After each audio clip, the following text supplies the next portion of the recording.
আজ আমরা ইংল্যান্ডের স্যালিসবারি সমভূমির সেই অদ্ভুত পাথরের বৃত্তটা নিয়ে কথা বলবো, স্টোনহেঞ্জ। প্রায় ৫,০০০ বছর ধরে দাঁড়িয়ে আছে। হ্যাঁ, স্টোনহেঞ্জ মানে একটা দারুণ রহস্যময় জায়গা। তো আজকের এই আলোচনায় আমরা একটু গভীরে যাব। কারা বানিয়েছিল এটা? এত বিশাল পাথর এগুলো নাড়ালো কিভাবে, আর কেনই বা বানিয়েছিল? ঠিক, সবচেয়ে বড় প্রশ্ন তো এটাই, তাই না? যে হাজার হাজার বছর আগে যখন সেরকম কোনো প্রযুক্তি ছিল না, তখন এত ভারী পাথর এত নিখুঁতভাবে সাজানো এটা হলো কি করে? সত্যি, আধুনিক ইঞ্জিনিয়ারিংয়ের কাছেও এটা একটা বিরাট চ্যালেঞ্জ। অবশ্যই, আজও এর অনেক রহস্যের সমাধান হয়নি। তাহলে শুরু করা যাক একদম গোড়া থেকে। কারা বানিয়েছিল? আমরা যা জানতে পারছি এটা তো কোনো একদল লোক একবারে বানিয়ে ফেলেনি। না না, একেবারেই না। এটা আসলে ধাপে ধাপে তৈরি হয়েছে, মানে কয়েক শতাব্দী ধরে এর কাজ চলেছে। মোটামুটি ৩টে প্রধান গোষ্ঠীর কথা বলা যায়। প্রথম দিকে মানে খ্রিস্টপূর্ব ৩০০০ সালের আশেপাশে নিওলিথিক যুগে যারা কৃষক ছিলেন, হ্যাঁ, তারা প্রথমের ভিত গড়ে, মানে মাটি কেটে পরিখা তৈরি করা, কিছু ছোটখাটো পাথর বসানো, এই ধরনের কাজ। আচ্ছা, মানে একদম প্রাথমিক পর্যায়টা। হ্যাঁ, একদম। এরপর ধরুন প্রায় ৫০০ বছর পর খ্রিস্টপূর্ব ২৫০০ সালের দিকে আসলো বিকার পিপল। বিকার পিপল, এদের নামটা এমন কেন? ওদের তৈরি কিছু বিশেষ মাটির পাত্র পাওয়া গেছে, যেগুলো দেখতে অনেকটা ঘণ্টার মতো, মানে বিকারের মতো, তাই এই নাম। ইন্টারেস্টিং। হ্যাঁ, তো ওরাই কিন্তু প্রথম বড় বড় সার্সেন পাথরগুলো আনতে শুরু করে। ওই যে বিশাল ধূসর পাথরগুলো আমরা দেখি, ওগুলোই তাহলে ওদের আনা? হ্যাঁ, মূলত। এরপর আরও পরে খ্রিস্টপূর্ব ২০০০ সালের দিকে এলো ওয়েসেক্স সংস্কৃতির মানুষজন। এরা কাঁস্য যুগের। আচ্ছা। মনে করা হয় এরাই পাথরগুলোকে ওই পরিচিত বৃত্তাকার আর ঘোড়ার নালের মতো আকারে সাজিয়েছে। আর এর সাথে জ্যোতির্বিদ্যার একটা সম্পর্ক খুঁজে পাওয়া যায়। তার মানে এটা সময়ের সাথে সাথে বিবর্তিত হয়েছে। এক দল শুরু করেছে, আর এক দল এসে সেটাকে আরও উন্নত বা পরিবর্তন করেছে। একদম তাই, একটা কন্টিনিউয়াস প্রসেস। এবার পাথরগুলোর কথায় আসি। দুরকম পাথর বললেন, ব্লু স্টোন আর সার্সেন স্টোন। হ্যাঁ, ব্লু স্টোনগুলো ওজনে একটু কম, যদিও পম মানেও প্রায় ৪ টন। আর আশ্চর্যের বিষয় হলো এগুলো আনা হয়েছে প্রায় ২৫০ কিলোমিটার দূর থেকে, ওয়েলসের প্রেসেলি পাহাড় থেকে। ২৫০ কিলোমিটার! উফ, কিভাবে আনলো? সেটাই তো রহস্য, মানে কোনো চাকা বা উন্নত যান তো ছিল না। ঠিক। আর সার্সেন পাথরগুলো, ওগুলো তো আরও বিশাল, গড় ওজনই প্রায় ২৫ টন, কিছু কিছু তো ৪০ টনেরও বেশি। ভাবা যায়, মানে ৫-৬টা হাতির সমান। হ্যাঁ, প্রায় ওরকমই।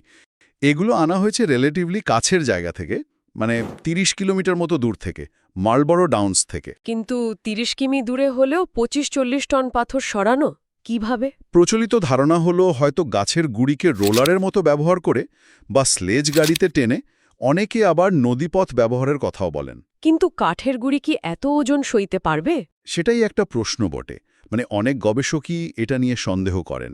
হয়তো অন্য কোনো কৌশল ছিল যা আমরা এখনো জানি না।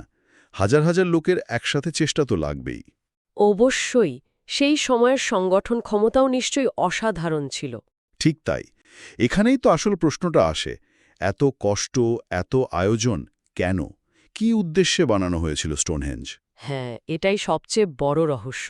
অনেকগুলো তত্ত্ব আছে, তাই না? বেশ কয়েকটা। সবচেয়ে জোরালো যেটা, সেটা হলো এটা এক ধরনের অ্যাস্ট্রোনমিক্যাল অবজারভেটরি বা জ্যোতির্বিদ্যা কেন্দ্র ছিল। আচ্ছা, কিভাবে? এর যে গঠন, মানে পাথরগুলোর যে অ্যালাইনমেন্ট, সেটা গ্রীষ্ম আর শীতকালে সূর্যোদয় আর সূর্যাস্তের সাথে নিখুঁতভাবে মিলে যায়। হয়তো এটা একটা প্রাচীন ক্যালেন্ডার ছিল। ও, ইন্টারেস্টিং। মানে ঋতু পরিবর্তন বা চাষবাসের সময় বোঝার জন্য? হ্যাঁ, সেরকমটাই মনে করেন অনেকে। আবার আরেকটা জোরালো তত্ত্ব হলো এটা একটা ধর্মীয় স্থান ছিল। ধর্মীয় স্থান মানে উপাসনা? হ্যাঁ, উপাসনা বা হয়তো মৃত পূর্বপুরুষদের আত্মার প্রতি শ্রদ্ধা জানানোর জায়গা। কারণ এর আশেপাশে প্রচুর সমাধি পাওয়া গেছে, বৃত্তের ভেতরেও বাইরেও। তার মানে এটা একটা পবিত্র ক্ষেত্র হিসাবে বিবেচিত হতো? সম্ভবত, বিশেষ করে সমাজের গুরুত্বপূর্ণ ব্যক্তিদের সমাধিস্থল হতে পারে। আরেকটা থিওরিও তো বেশ শোনা যায়, হিলিং বা চিকিৎসার স্থান। হ্যাঁ, সেটাও একটা আকর্ষণীয় তত্ত্ব। বিশ্বাস করা হতো ওই যে ওয়েলস থেকে আনা ব্লুস্টোনগুলো, ওগুলোর নাকি রোগ সারানোর ক্ষমতা ছিল। তাই নাকি? হ্যাঁ, এরকম একটা বিশ্বাস ছিল। আশেপাশে পাওয়া কিছু কঙ্কালে পুরনো আঘাত বা অসুস্থতার চিহ্নও পাওয়া গেছে। তাই মনে করা হয় মানুষ হয়তো আরোগ্য লাভের আশায় দূর দূর থেকে এখানে আসত। আচ্ছা আচ্ছা, আরেকটা তত্ত্বের কথাও তো শোনা যায়, যদিও সেটা খুব একটা পাত্তা পায় না বৈজ্ঞানিক মহলে। কোনটা? এলিয়েনদের তৈরি। মানে অনেকে ভাবে যে তখনকার মানুষের পক্ষে এটা বানানো অসম্ভব ছিল। হ্যাঁ, পপুলার কালচারে এটা খুব চলে, কিন্তু বেশিরভাগ প্রত্নতাত্ত্বিক বা ঐতিহাসিক এটা মানেন না। তারা মনে করেন এটা প্রাচীন মানুষের বুদ্ধি, পরিকল্পনা আর অসম্ভব পরিশ্রমেরই নিদর্শন। অবশ্যই, মানে এত কিছু জানার পরও এখনো তো অনেক প্রশ্ন রয়ে গেছে, তাই না? রয়ে গেছে তো। কারা ঠিক পরিকল্পনাটা করেছিল? এত শ্রমিককে কিভাবে একসাথে কাজে লাগানো হলো? পাথরগুলো অত নিখুঁতভাবে কাটা বা মসৃণ করা হলো কিভাবে? এগুলোর ১০০% নিশ্চিত উত্তর আজও নেই। এর আসল উদ্দেশ্য নিয়ে হয়তো বিতর্ক চলতেই থাকবে, কিন্তু এটা যে মানব ইতিহাসের একটা অসাধারণ অধ্যায় তাতে কোনো সন্দেহ নেই। আলোচনা শেষ করার আগে একটা জিনিস ভাবছিলাম। এই যে বিশাল পাথরের স্তম্ভগুলো দাঁড়িয়ে আছে, এগুলো কি শুধুই সেকালের মানুষের অসামান্য বুদ্ধি, কঠোর পরিশ্রম আর একতার জোরের ফল? নাকি এর নকশা আর বানানোর কৌশলের পেছনে লুকিয়ে আছে এমন কোনো গভীর জ্ঞান বা অজানা কোনো শক্তি যা আমাদের আজকের বিজ্ঞান বা যুক্তি দিয়েও পুরোপুরি ধরা যায় না? এই প্রশ্নটা মনে হয় স্টোনহেঞ্জের মতোই রহস্যময় আর চিরন্তন হয়েই থাকবে।